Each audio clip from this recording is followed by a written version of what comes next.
In this video, we're going to look at an example that involves both simple interest and simple discount.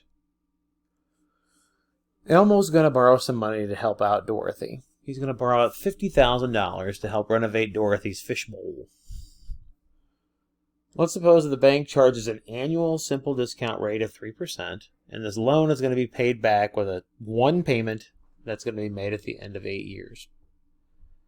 So to make sure that Elmo can cover this loan, Elmo is going to take $40,000, deposit it right now into a fund that earns a 9% simple discount or interest rate. This is going to, in this problem, we're asked to figure out how much money will be left over after Elmo pays off the loan. So the first thing we're going to do is calculate how much Elmo needs to pay back. Elmo borrowed $50,000. That's going to accumulate for a simple discount rate for 8 years. Well, remember our formula for a simple discount rate will be 1 minus the discount rate times the time and then raised to the -1 power.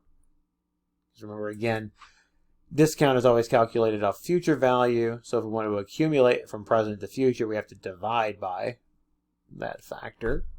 So Elmo will need to pay back almost $66,000.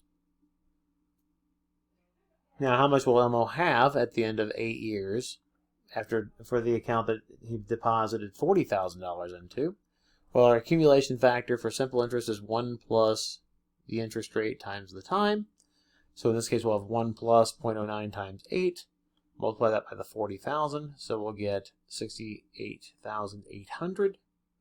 And then subtracting will give us the amount that's left over. So Elmo will have a little over $3,000 left over at the end of the 8 years.